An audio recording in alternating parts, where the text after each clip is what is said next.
د خوبونو جزیرې. لیکوال جبران خلیل جبران.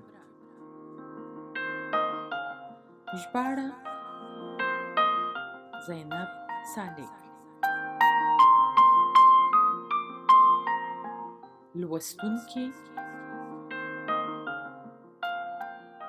مرسل احمدزی.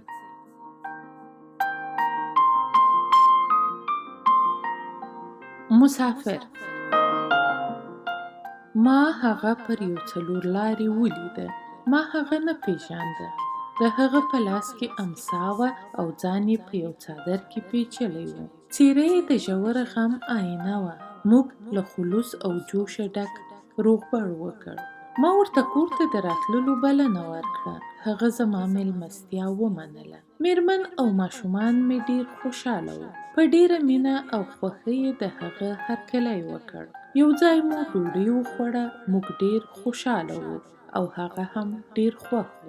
خو د هغه له رازه ډکه چوپتیا موږ نشوه درک کولی. له ډوډۍ خوراکه وروسته ټول د اور شاوخوا ته راغونډ شو. ما ترې د هغه د سیل د پیښو په اړه پوښتنې وکړې. ډېرې پوښتنې. ټوله شپه او سبا یې راته ډېرې په زړه پورې کیسې وکړې. خو ما ته یوازې د هغه د ترخو شیبو پیښې یادې دي. هغه ډېر زړه سواندی او خواخوږی انسان و. خو دا کیسې د هغه د ستونزمنو او دردونکو لارو د ګرد او خنډونو په څېر دردونکي دي. هغه 3 ورځې له موږ سره تېرې کړې او کله چې له موږ ځنې جلا شو نو موږ یې په بېلتون خواشیني نه شو، ځکه داسې ښکارېده لکه یو څوک چې د باندې باغچې ته تللی وي او نور یې د بېرته راتللو انتظار کوي. کله چې زما خوښي وزېږېده نو په غېږ کې مې ونیوه. پر بام وختم او چیغه مې کړه: راشئ زما ګاونډیانو، راشئ، دا وګورئ، زما په کور کې خوښي پیدا شوه. راشئ او دا خوښي بښونکی مخلوق وګورئ چې خندا یې لکه د لمر د وړانګو پاکه ده. خو کله چې مې یو ګاونډی هم رانغی نو زه له حیرانتیا څخه هک پک شوم. هره ورځ به مې په لارو کوڅو کې د خپلې خوښۍ د پیدا کېدو زیری پر خلکو کاوه، خو هیچا مې هم پر خبرو غوږ نه ګراوه او دغه شان زه او خوښي مې 2 په 2 پاتې شو. نه چا د هغې د لیدلو تلوسه درلوده او نه ورسره چا مینه وښودله. خوښي مې مړاوې او ډنګره شوه، ځکه چې له ما پرته هیچا ته هم هغه په زړه پورې نه وه. نه یې ورسره د زړه خواله وکړه او نه یې د هغې له مینې ځینې خوند واخیست. او په پای کې د یوازیتوب له امله هغه له دې دنیا څخه ولاړه. اوس زه د خپل مرحوم غم په یاد کې خپله تللې خوښي یادوم. خو دا هر څه داسې دي لکه یو خزان ځپلې پاڼه چې په وچو شونډو د شیرازۍ سندره زمزمه کړي او بیا د تل لپاره غلی شي. 3 څېرې. کله چې شپه په پخېدو شوه او نړۍ د خوب وریښمینو څپو په خوږه غېږ کې ونیوله نو ما خپلې بسترې ته مخ واړاوه او ومې ویل: سمندر هیڅکله نه ویده کېږي او ویښتیا یې د ناکرارو روحونو لپاره سکون ګرځي.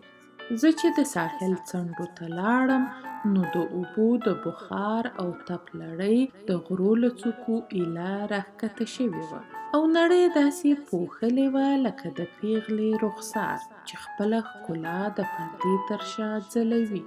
زه هلته ودرېدم، د څپو نندارې واخیستم او د زړه په غوږونو مې د هغوی سندرې واورېدې. زړه او ذهن مې د هغه ځواک په فکر کې ډوب شول چې دا هر څه یې په دومره ښکلي شان سره جوړ او په کار اچولي وو. هغه ځواک چې له توپان سره الوزي، په اور غورځونکي کې د قهر او غصې ښکارندویي کوي، له ګل سره خاندي او له سندریزو ویالو سره سندره زمزمه کوي. څه شېبه وروسته مې چې مخ دې خوا راواړاو نو د مخامخ غره پر څوکه مې 3 څېرې ولیدې. ما لیدل چې لړو هغوی تر خپل پلو لاندې پټې کړې، خو بیا هم زما د نظر لاسونه د هغوی مخونه لوڅول. زه یو ناپېژندلی ځواک ورو ورو هغه غره ته نږدې کولم چې هغوی پرې ناستې وې. څو ګامه ترې لرې ودرېدم او ورته ځیر شوم. هغه ځای یو جادو درلود چې زما تصورات یې ګیر کړي وو او تخیل مې پارېدلی و.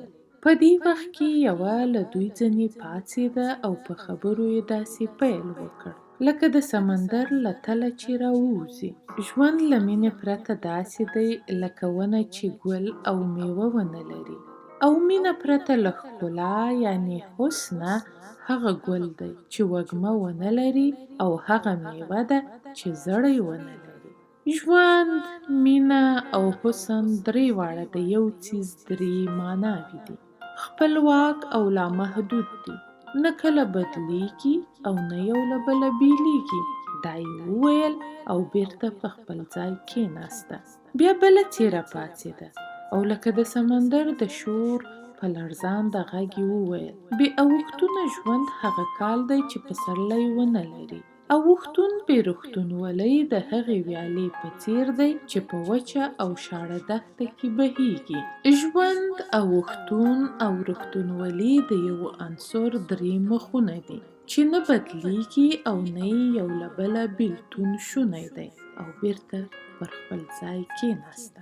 بیا درېیمه پاڅېده او لکه برېښنا په ځلانده غږ یې داسې خپلې خبرې پیل کړې: ژوند له ازادۍ پرته یو بېروحه جسم دی.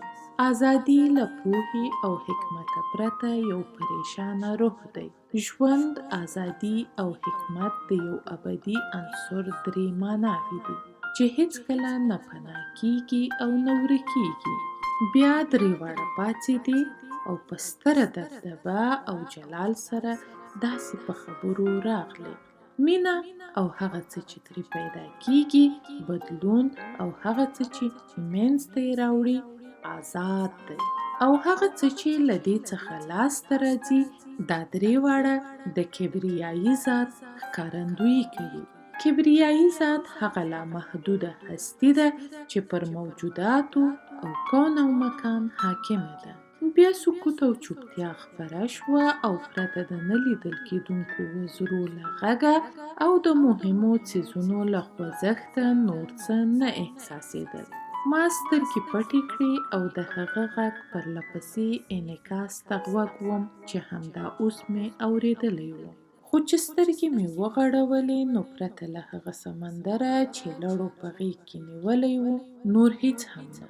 زه هغه غره ته نور هم نږدې شوم، خو هیڅ هم ترې نه ښکارېدل پرته له هغه نري تپ څخه چې د اسمان په پراخو څنډو کې غځونې کولې.